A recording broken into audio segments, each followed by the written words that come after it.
Solo levelling episode 2। तो episode 1 में क्या हुआ था, जिनवू और उसकी टीम एक डंजन के अंदर गए थे, जहाँ पे उनको एक और डंजन मिलती है, उसको कहते हैं डबल डंजन।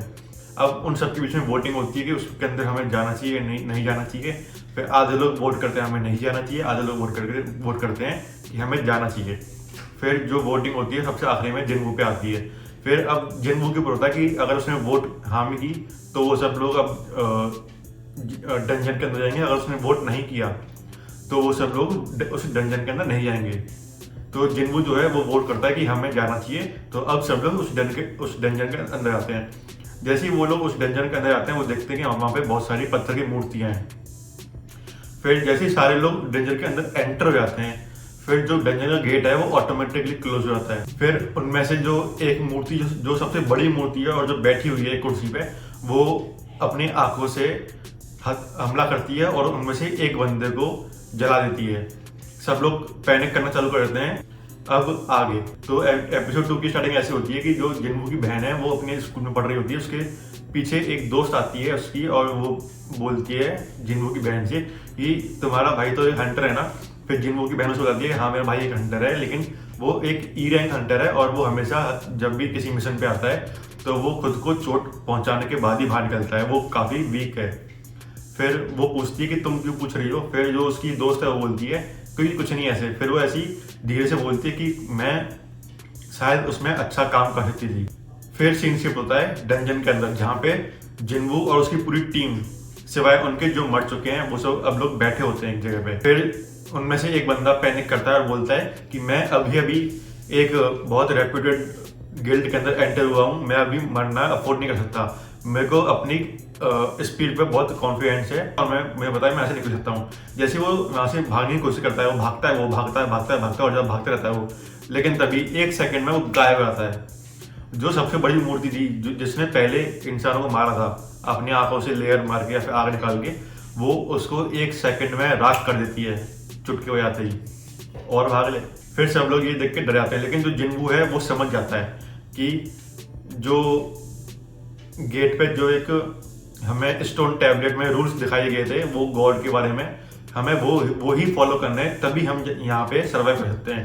फिर जिनवू उन सबको बोलता है कि मैं समझ गया हूँ यहाँ पे हमें क्या करना है। फिर जिनवू खड़ा होता है और खड़े होने के बाद जैसे ही वो खड़ा होता है, वो जो पत्थर की मूर्ति थी वो वाली लड़की वाली, वो फिर से अपने आंखों से लेयर मारने के लिए रेडी होती है, लेकिन तभी जिनवू अपना सर झुका लेता है और यही बात वो लड़की समझ जाती है कि ये अपना सर झुका ले, मतलब इसने हार मान ली है, तो वो अपनी आंखों से आग नहीं छोड़ती है। फिर जिनवू ये बात सबको एक्सप्लेन करता है कि अगर हमें ऐसे डेंजर से बाहर निकलना है तो हमें जो उस स्टोन टैबलेट पे जो रूल्स लिखे होते हैं हमें वही मानने हैं और वही हमको करना होगा, नहीं तो हम ऐसे जिंदा नहीं निकल पाएंगे। फिर जिनवू सबको बोलता है कि सब लोग अपना अपना सर झुका लो उसके सामने अगर तुम्हें जिंदा रहना है तो। फिर सब लोग अपना सर झुकाते हैं जैसा जिनवू कहते हैं। फिर जो मूर्ति है वो एक बहुत क्रीपी सी स्माइल पास करती है कि ठीक है सब लोगों ने मेरे सामने हार मान ली, मैं ही गॉड हूँ यहाँ की। फिर जो पार्क है वो खड़ा रहता है, सब लोग उसको बोलते हैं कि मत खड़ा, वो हमें मार देगी, लेकिन जैसे वो खड़ा होता है तो कुछ नहीं होता, वो मूर्ति हिलती नहीं है, वो मूर्ति नॉर्मल शांत हो जाती है। फिर से तो पार्क कहता है ठीक है हम सब बच गए, अब हमें सब खड़े हो जाओ। सब लोग पार्क की बात पर यकीन कर लेते हैं और वो सब लोग खड़े हो जाते हैं। फिर जो अभी भी जो जिनवू है वो सारी चीजें ऑब्जर्व कर रहा है कि वो मूर्ति कैसे रिएक्ट कर रही है हमारे रिएक्शंस पे। फिर वो मूर्ति खड़ी होती है और उनकी तरफ चलना चालू कर देती है। फिर सब लोग जिनवू की तरफ देखते हैं और जिनवू से पूछते हैं कि अब क्या करें हम, हमें कुछ बताओ तुम। फिर जिनवू कहता है मुझे नहीं पता अब क्या करना है आगे। फिर जो पीछे से एक बंदा निकलता है जिनवू के और वो कहता है कि अगर ये खुद को गॉड समझती है तो मैं इनके ऊपर रिसर्च कर रहा था, मुझे पता है कि अब क्या करना है।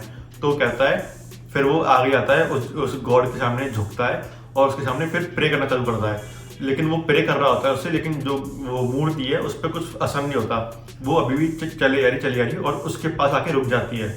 सबको लगता है कि ये काम कर रहा है, लेकिन जिनवू है वो समझदार है, उसको पता है कि ये काम नहीं कर रहा है क्योंकि ये ह्यूमन वर्ल्ड की गॉड नहीं है, ये दूसरे डायमेंशन की गॉडेस है। फिर वो गॉडेस वो गॉड उस बंदे पे अपना पैर रख देता है। पचाक, कभी किसी ने मच्छर मारा है उसका भी वही हाल होता है उसका। फिर जिनवू समझता था कि अब हमें हमारा जो पहला रूल था हमने वो मान लिया है, अब हमें सेकंड रूल मानने की जरूरत है। फिर जिनवू अपनी फ्रेंड का हाथ पकड़ता है, इसका नाम क्या था, नाम भूल गया मैं, जो नाम था उसका, उसको उनको सबको लेके भागता है और कहता है अगर हम एक झुंड में रहेंगे तो हम सब मर जाएंगे, सब लोग अलग अलग फैल जाओ। फिर वो लोग फैल जाते हैं। फिर जिनवू समझ आता है कि अब हमें जो इंस्ट्रूमेंट वाले जो मूर्ति हैं जिनके पास इंस्ट्रूमेंट है, म्यूजिकल इंस्ट्रूमेंट है, हमें उनके पास जाना ताकि वो म्यूजिक बजा के उस गॉड को प्रेज कर सके। फिर जिनवू सबको समझाता है कि हमें ऐसा करना है। फिर सब लोग एक एक करके उस मूर्ति की तरफ खड़े होते हैं, उन मूर्ति के पास आगे जिनके पास म्यूजिकल इंस्ट्रूमेंट है।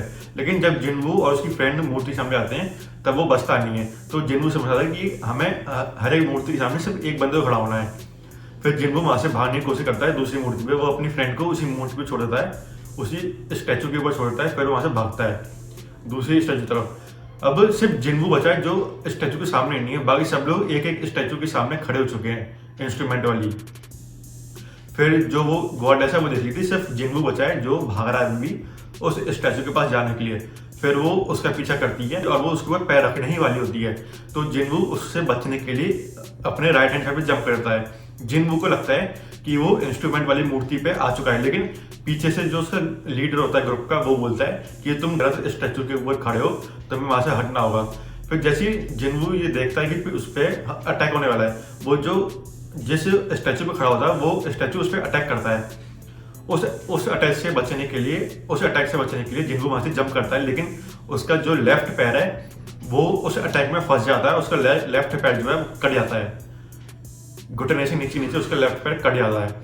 फिर जिनवू जैसे जैसे रेंगता उसकी तरफ जाने की कोशिश करता है, इंस्ट्रूमेंट वाली जो मूर्ति है उसकी तरफ जाने की कोशिश करता है, लेकिन जो पीछे से गॉड आ रही है वो उसके ऊपर पैर रख देती है। जो अब जिनवू का जो हाफ नीचे का लोअर शरीर है वो उसके पैर के नीचे थोड़ा सा उसके पैर के नीचे आ चुका है। तो लेकिन जिनवू सही टाइम पे उसके पूरे पैर रखने से पहले उस इंस्ट्रूमेंट वाली स्टैचू तक पहुंच जाता है। अब जो गॉड है वो वापस से अपने कुर्सी पे जाके बैठ जाती है। फिर ये चीज वो जो जिनकी फ्रेंड है वो देखती है और वो चिल्लाती है जिनवू तुम ठीक तो। फिर सारे लोग अपने अपने स्टैचू छोड़ के जिनवू के पास आ जाते हैं उसको देखने के लिए कि वो सही है कि नहीं है। लेकिन जैसे ही उसकी फ्रेंड उसको देखती है जिनवू को उसका पैर कटा हुआ है तो वो रोने लगती है। फिर उसको वो हील करने की कोशिश करती है। फिर सब लोग जिनवू से बोलते हैं जिनवू थैंक यू, तुमने हम सबको बचा लिया, अब हमें आगे क्या करना है। फिर जो उसकी फ्रेंड है जो उसको हील कर रही होती है वो अपना स्टेमिना पूरा खत्म कर चुकी होती है, तो उसकी भी फिर हालत खराब आती है, मतलब उसके भी आंखों से और मुंह से खून निकलना चालू हो जाता है। फिर जो गॉड है उस डंजन का जो गॉड है वो अपना हाथ ऊपर करती है और जो डंजन का सेंटर है वहां पे सर्कल बने हुए हैं, उस सर्कल के अंदर से दो छोटे छोटे सर्कल उभर के ऊपर आते हैं। फिर सब लोग उस गॉड की तरफ देखते हैं, फिर सब लोग उस जिनवू की तरफ देखते हैं। फिर सब लोग पूछते हैं जिनवू अब हमें क्या करना चाहिए। फिर जो उनमें से एक बंदा है वो कहता है अब हम सबको बताइए कि क्या करना है। मुझे जैसे गधे को ही पता होगा कि अब ये गॉडेस एक सैक्रिफाइस मांग रही है, तो सैक्रिफाइस किस चीज का होगा वही सबको पता है। फिर जो वो बंदा है वो टीम लीडर के ऊपर अपनी तलवार करता है और बोलता है कि तुम्हें ही जाना होगा खुद को सैक्रिफाइस करने के लिए, क्योंकि ये तुम्हारा ही डिसीजन था कि हम इस डंजन के अंदर आए। फिर वो कहता है ठीक है मैं जा रहा हूँ। फिर वो जाके वहां पे खड़ा होता है सर्कल के पास।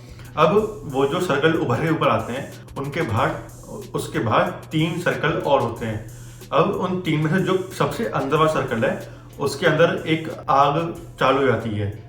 फिर सब लोग देखते हैं कि ये क्या हो गया। फिर जिनवू है वो अपने 2 दोस्तों से पूछता है कि क्या तुम मेरे को उस सर्कल के पास ले आ सकते हो, मेरे को वो ढंग से देखना है कि उस सर्कल में क्या है। फिर वो लोग उसके पास लेके आते हैं। फिर जैसे ही वो अपने 2 दोस्त और जिनवू जैसे वो तीनों एंटर करते हैं सर्कल के अंदर, तो वहां पे 3 आग और जलनी चालू रहती हैं।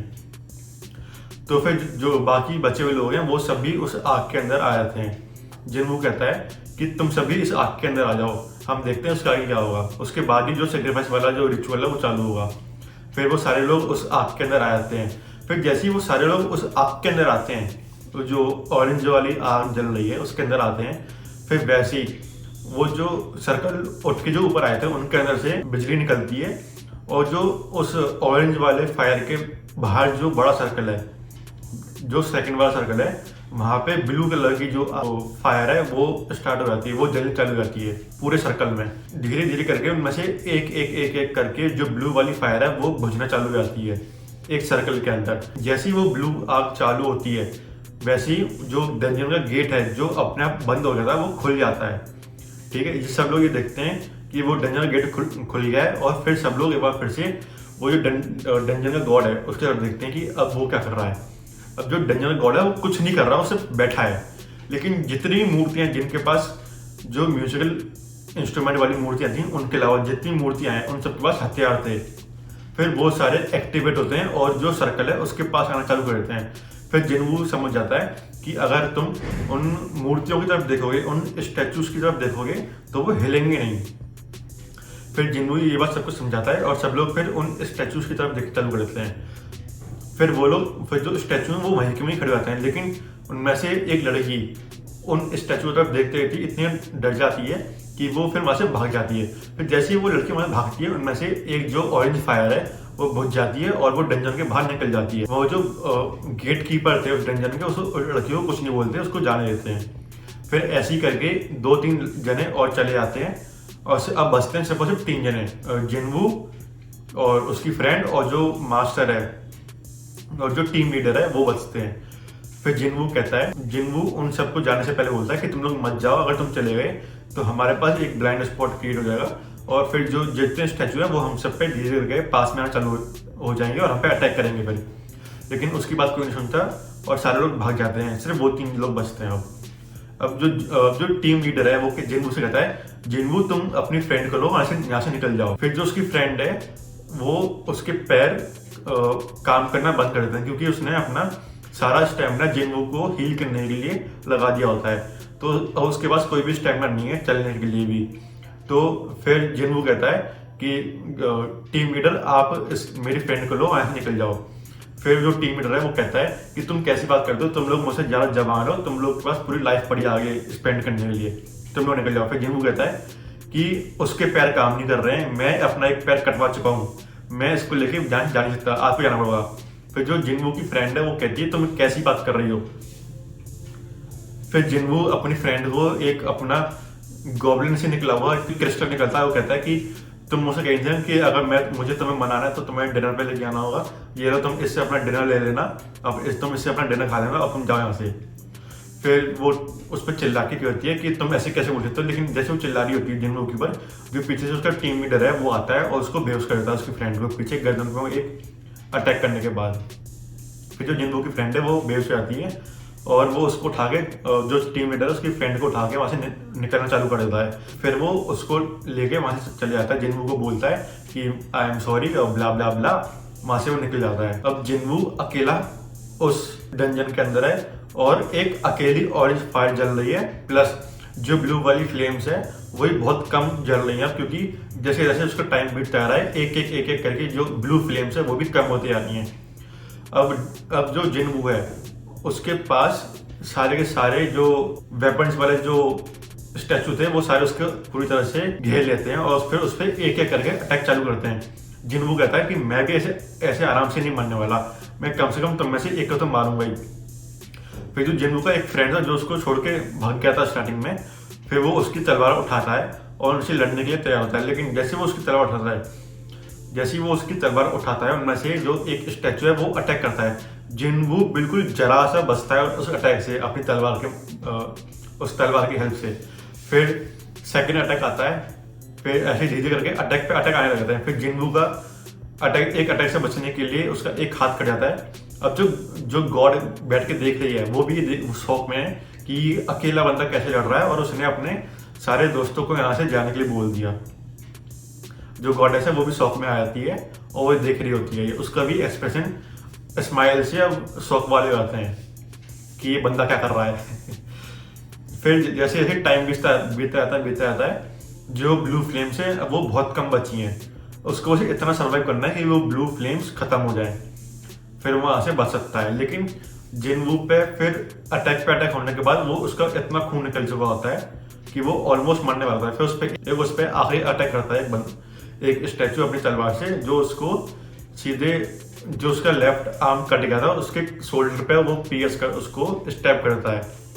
स्टैब नहीं करता, वो स्टैब करने के बाद उसको उसी तलवार से उठा भी लेता है आसमान में, फिर उसको वहीं से झटका के गिरा देता है। फिर वो जो सर्कल थे जो जमीन के नीचे से उभरे थे वो उसके ऊपर गिरता है। जिन्हों समझता था कि अब वो मरने वाला है। फिर जैसे ही उसका जो तलवार वाला स्टैचू है वो अपना फाइनल अटैक करने वाला होता है जिनवू पे, जैसे ही वो उसके बिल्कुल करीब पहुंचता है अटैक करते करते, जो ब्लू वाली फ्लेम है वो बुझ जाती है। और जैसे वो बुझती है जिनवू बेहोश हो जाता है। जिनवू के आगे एक स्क्रीन आती है, उस पर लिखा होता है करेज ऑफ द वीक। फिर उसके बाद एक और स्क्रीन आती है, उस पर लिखा होता है you have acquired the qualifications to be a player, will you accept. फिर दूसरी स्क्रीन आती है जिस पर लिखा होता है कि your heart will stop in 0.02 seconds if you choose not to accept. मतलब उसके मरने से कुछ 0.02 सेकेंड पहले ही उसकी जो टाइम होता है ब्लू वाली फिल्म्स का वो खत्म होता है। तो उसके सामने फिर ये सारे जो स्क्रीन्स हैं वो सारी एक एक करके आना चालू होती हैं। फिर उस पर ऑप्शन होता है, अगर वो नो कर देगा तो वो 0.02 सेकंड के अंदर मर जाएगा, उसने यस कर दिया तो वो प्लेयर बन जाएगा। फिर जिनवू जो है वो यस पे टैप कर देता है और बस यहीं पे एपिसोड खत्म हो जाता है।